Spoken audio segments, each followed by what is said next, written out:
एक और आरोप है कि आपने नगर परिषद को कर्ज में डुबाकर आप कर्ज में रखकर छोड़कर चले गए। जैसे कि एक हाल ही एग्जांपल ये है कि जैसे नगर परिषद का बिजली का बिल कुछ 4 करोड़ के आसपास बाकी है। आखिर ये आरोप आप पर, जैसे कि नगर परिषद के चुनाव में बीजेपी ने आपको टिकट नहीं दी तो आपने बीजेपी से आप बागी बन के निर्दलीय उतरने का फैसला लिया। अगर एक बार फिर सोच ले कि विधानसभा में आपने टिकट मांगी और आपको भारतीय जनता पार्टी ने फिर टिकट नहीं दी तो क्या आप वापस बागी का रूप अपनाएंगे उस समय? ऐसा हो ही नहीं सकता है कि पार्टी मुझे टिकट नहीं दे। एक आप पर और आरोप है कि आपने डूंगरपुर की जमीनों को बेच दी। शहर की जनता आपके जाने के बाद थोड़ी दुखी भी दिखी, लेकिन वही कर्मचारी में खुशी की लहर है आपके सीट छोड़ने के बाद। आखिर ऐसा मुझे निश्चित रूप से टिकट मिलेगी और मैं जनता के विश्वास में खरा उतरूंगा। जनता को मुझ पर विश्वास है, इसलिए मुझे टिकट मिलनी चाहिए। सागवाड़ा में के अंदर आपने बीजेपी से टिकट मांगी, आपको मिली नहीं। अगर क्या वहां से अगर आपको टिकट मिलती तो आप क्या दिनेश खुडोनिया को वहां से मात दे देते क्या? देखिए, मात का जहाँ तक सवाल है, मैं अगर चुनाव लड़ता तो मुझे कहने की आवश्यकता नहीं कि मैं चुनाव जीतता या हारता। सागवाड़ा में एक उल्लास था। मैं जहाँ जहाँ गया चुनाव से पहले, या मैं ये कहूँ कि मेरे नामांकन से पहले, मुझे लगा कि सागवाड़ा की जनता मुझे दिल से चाहती है और उसी के परिणाम थे कि मैंने सागवाड़ा से चुनाव लड़ने का निर्णय किया। लेकिन मेरे ही पार्टी के कुछ लोगों ने मेरा विरोध किया। फिर सारी स्थितियों को देखते हुए मुझे प्रदेश अध्यक्ष जी ने, माननीय डॉक्टर सतीश पूनिया जी ने जो निर्देश दिए, मैंने उनकी पालना की, क्योंकि मैं पार्टी का एक अनुशासन की पालना करने वाला कार्यकर्ता था। अब स्थिति जहाँ पर आज हम ये नहीं कह सकते कि चुनाव में हमारी क्या स्थिति बनेगी। बड़े से बड़ा लीडर चुनाव हार भी जाता है, लेकिन मुझे पूरा विश्वास है इस जिले की जनता पर कि उन्होंने मुझे जो प्यार, स्नेह और आशीर्वाद दिया है, उनका ये मेरे साथ सदैव बना रहेगा और मैं जो भी वादे जनता से करता हूँ वो पूरे करता हूँ। इसलिए मुझे लगता था कि मैं चुनाव जीतूँगा। जैसे कि नगर परिषद के चुनाव में बीजेपी ने आपको टिकट नहीं दी तो आपने बीजेपी से आप बागी बन के निर्दलीय उतरने का फैसला लिया। अगर एक बार फिर सोच ले कि विधानसभा में आपने टिकट मांगी और आपको भारतीय जनता पार्टी ने फिर टिकट नहीं दी तो क्या आप वापस बागी का रूप अपनाएंगे उस समय? ऐसा हो ही नहीं सकता है कि पार्टी मुझे टिकट नहीं दे, क्योंकि हमारी जो पार्टी है वो राष्ट्रीय पार्टी है और देश की सबसे बड़ी पार्टी है और देश के सबसे बड़े नेता, मैं ये कहूँ कि आदरणीय हमारे नरेंद्र भाई मोदी, जिन्होंने 2 लाख लोगों के बीच में मेरे काम की तारीफ बेनेसर चुनाव सभा में की थी। राष्ट्रपति मेरे काम की तारीफ कर रहा है। हमारे माननीय अमित शाह जी, गृह मंत्री, वो मेरे काम को देख रहे हैं और फिर भी अगर मुझे टिकट नहीं देते तो मुझे इसका कतई अफसोस नहीं है, क्योंकि हमारी पार्टी में काम करने वालों की कदर है, इज्जत है। तो मैं ये मानता हूँ ये मेरे लिए कोई असाधारण काम नहीं होगा और मुझे निश्चित रूप से टिकट मिलेगी और मैं जनता के विश्वास में खरा उतरूंगा। जनता को मुझ पर विश्वास है, इसलिए मुझे टिकट मिलनी चाहिए। सर, जैसे कि आप पर एक और आरोप लगते हैं कि आपने डूंगरपुर के लोगों को काम के प्रति प्राथमिकता नहीं दी, काम सारे बाहर से करवाए, बाहर के ठेकेदारों को बुलाए। ये आप पर आरोप यहाँ के ही ठेकेदार लगाते हैं, आखिर क्यों ऐसा? देखिए, ये जो आरोप लगाने वाले हैं वो कभी ख़त्म नहीं हो सकते। आरोप लगाना, जहाँ कुछ होगा वहाँ आरोप भी लगेंगे। मैं उन आरोपों से कभी डरा भी नहीं और कभी मैंने घबराया भी नहीं। जहाँ तक सवाल है डूंगरपुर में बाहर से आए हुए ठेकेदारों का काम करने का, मैं ये कह सकता हूँ दावे के साथ कि कुछ 5% से भी ज़्यादा काम बाहर के ठेकेदारों ने नहीं किए होंगे और जो बाहर के ठेकेदार मैंने बुलाए वो हर काम में एक्सपर्ट थे। जैसे आज मैं ये हरियाली की बात करूं तो हमने इंदौर से गोयल को बुलाया, तो उसने जो हरियाली, आज आप शहर के अंदर रात को कोई घुसता है तो चाइना के जो पेड़ हमने डिवाइडर पे लगाए, वो कोई साधारण पेड़ है? राजस्थान में कहीं देखने मिलते हैं? राजस्थान ही नहीं, बहुत सारे स्टेट और देश में ऐसे पेड़ देखने नहीं मिलते जो शहर की शोभा बढ़ाते हैं। हमारा उद्देश्य ये था कि शहर को हम पर्यटक स्थल बनाएं और पर्यटक स्थल बनाने के लिए हमने बहुत सारे इस तरह के काम किए जिससे बाहर के ठेकेदारों को बुलाना पड़ा। बाकी मैं ये कह सकता हूँ कि टोटल काम मेरे कार्यकाल के अंदर वो 5% या 2% भी बाहर के ठेकेदारों ने नहीं किए होंगे। जैसा कि आप पर एक और आरोप है कि आपने नगर परिषद को कर्ज में डुबाकर आप कर्ज में रखकर छोड़कर चले गए। जैसे कि एक हाल ही एग्जांपल ये है कि जैसे नगर परिषद का बिजली का बिल कुछ 4 करोड़ के आसपास बाकी है। आखिर ये आरोप आप पर? देखिए, मैंने पहले ही भी कहा, आरोप निराधार हैं। जहाँ तक सवाल है बिजली के 4 करोड़ का बिल, हमारा आज की तारीख में कोई पेमेंट आरएसीबी में बाकी नहीं है। और आरएसीबी का अगर 4 करोड़ का बिल बाकी होता तो आरएसीबी कब का ही कनेक्शन विच्छेद कर देती। ये जो बिल है ये बाकी है, ये समायोजन का है। ये मेरे समय में भी बाकी था। मुझे बार बार आरएसीबी से फ़ोन आते थे।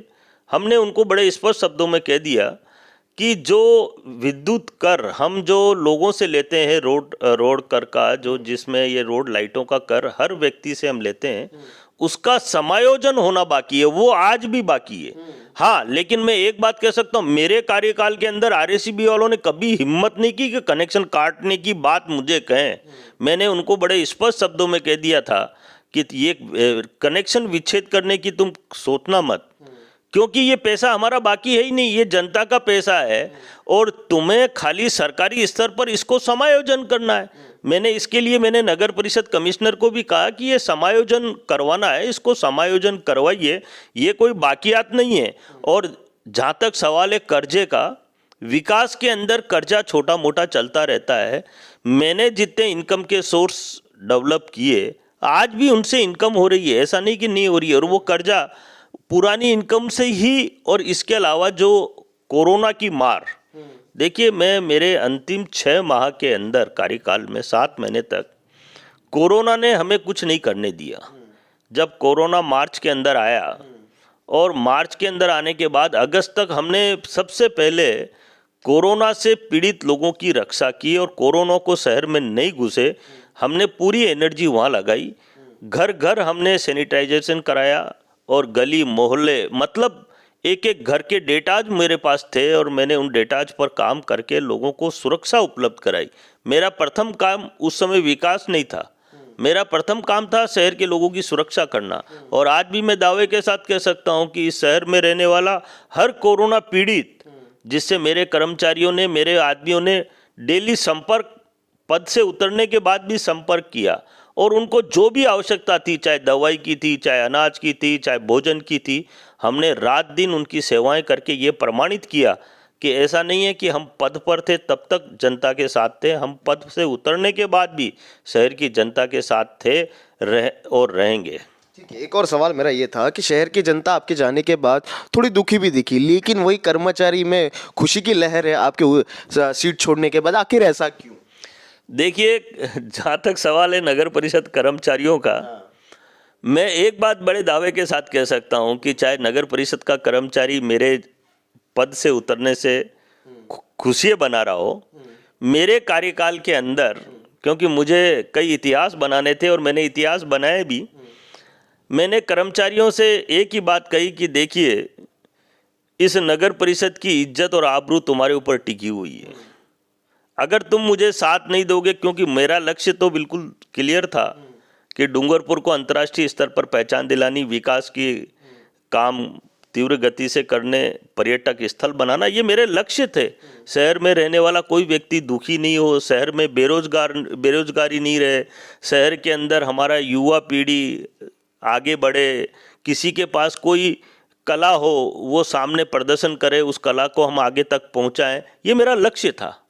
अब कर्मचारी अगर आज खुशियां बना रहे हैं तो मैं कर्मचारियों को भी धन्यवाद देता हूं। वैसे मैं एक बात बता दूं, शायद कर्मचारी इस बात को भूल गया है।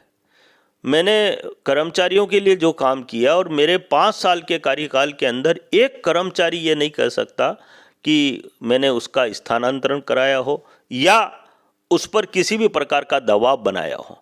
काम का दबाव तो मेरा रहता था, लेकिन मैंने उनके भले के लिए, जो कर्मचारी 25 सालों से नगर परिषद में जूते तोड़ रहा था, ठेके पे काम कर रहा था, और उसको कई नेताओं ने, बड़े बड़े नेताओं ने आश्वस्त किया था कि तुझे हम स्थायी करेंगे, शायद आज वो कर्मचारी इस बात को भूल चुका है।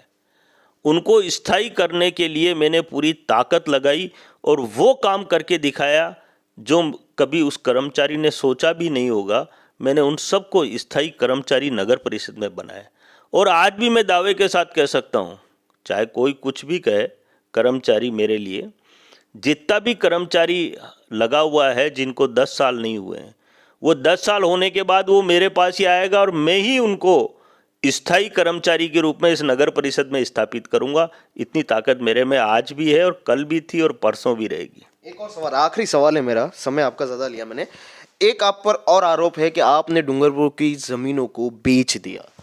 देखिए, सवाल आपका बहुत अच्छा है, लेकिन मैंने जो नगर परिषद की ज़मीनें बेची, नगर परिषद के पास इनकम का कोई सोर्स नहीं रहता।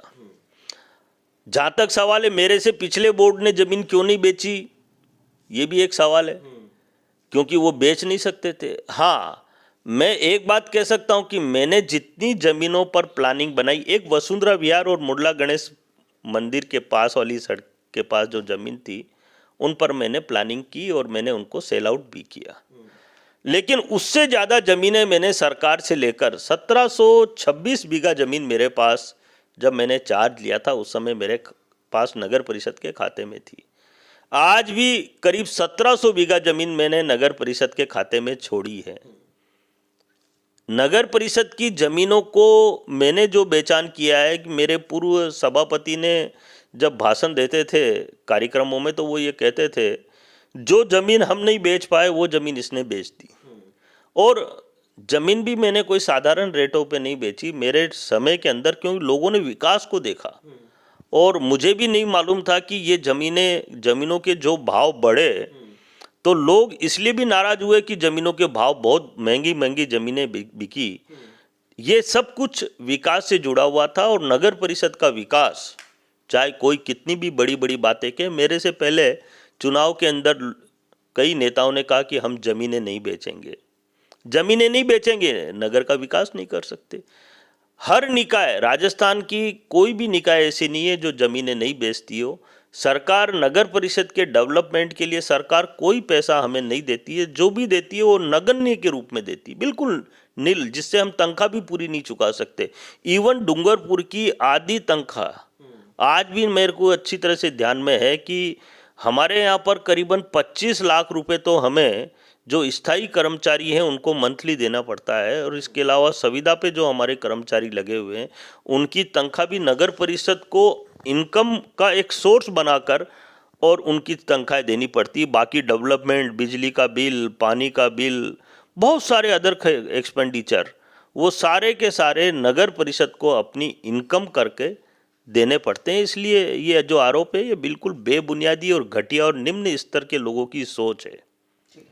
ये थे हमारे बीच में के गुप्ता। इनसे हमने सवाल किए जिसका जवाब जनता भी जानना चाहती थी और भारतीय जनता पार्टी भी जानना चाहती थी।